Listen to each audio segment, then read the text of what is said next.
it's Laura Davallo here. I'm back with an interactive Christmas card tutorial that I hope you'll enjoy. When we pull on the tab, a cute little Santa falls down the chimney.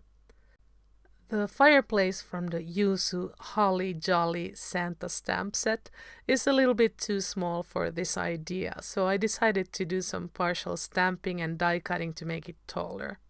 That way you'll be able to see more of the falling Santa and not just his head.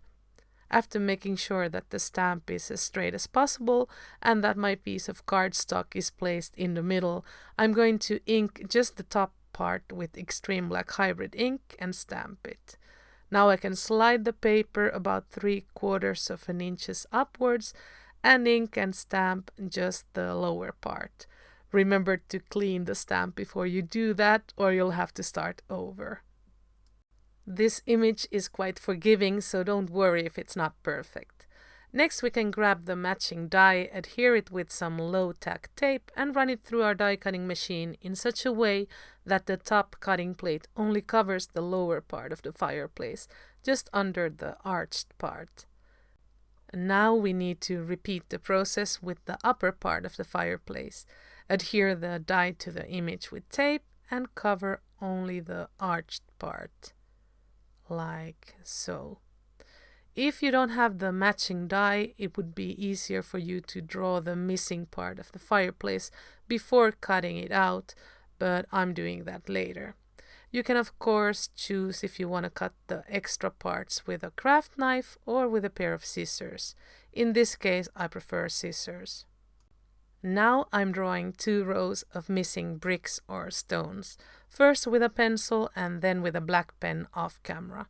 It's really easy, only a couple of vertical and horizontal lines. Once you color it, you won't be able to tell what part you drew yourself. Here's the finished fireplace, and here's the main character of this fun card, already colored and die cut. As I mentioned earlier, the original fireplace would only let us see his little head and not part of the body. To make him heavier, sturdier, and fall-proof, I'm gonna stack 3 die cuts with liquid glue. Here I'm planning the little scene before die cutting my main panel with the largest die from the A2 stitched rectangle stack set 1 Dynamics, which is probably my most used die ever. The pattern papers that I chose are from the Finishes and Textiles paper pad, which is amazing for build-a-scene cards, and the geometrical decor was cut with the MSTN Cool Christmas Trees Dynamics. I die cut a second panel out of heavyweight white cardstock, and here I'm stacking them with liquid glue before stamping my sentiment. The cute phrase is from the Cool Christmas Greetings stamp set. Before moving on, here's how I made the little pull tab.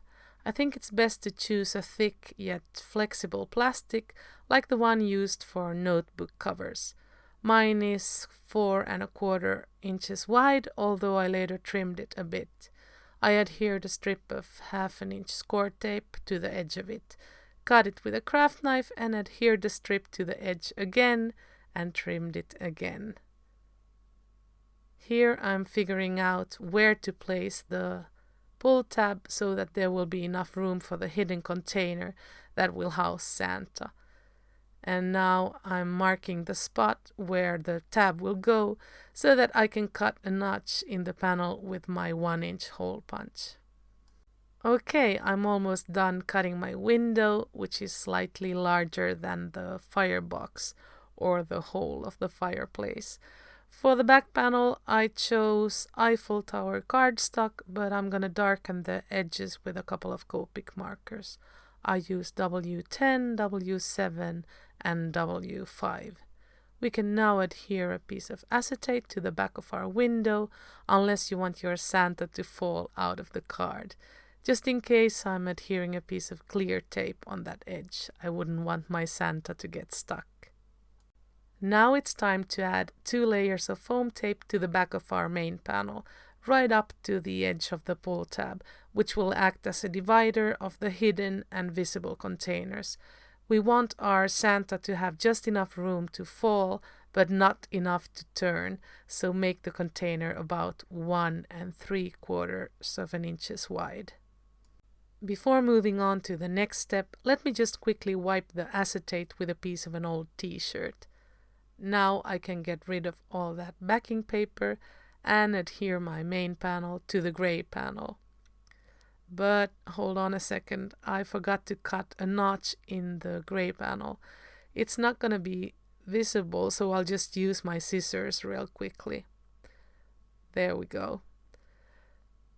And now we can trim the edge of that back panel also with the help of scissors.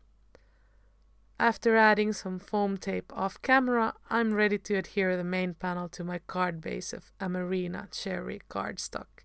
It measures 8 3/4 by 5 5/8, but you could just use a regular A2 size card base. After testing the mechanism off camera, I grabbed a thick round foam dot to adhere the pull tab to the half circle. And here's where I trimmed it a little bit, since the foam dot acted like a stop and the edge was hanging out on the left side. And to shorten the video a little bit, I added all of the finishing touches off camera. You can decorate your card as much or as little as you want. Before I go, let's check out the card in action from another angle. Thank you so much for watching this video all the way until the end. If you have any questions or comments, just leave them below. Hasta la próxima. Bye bye.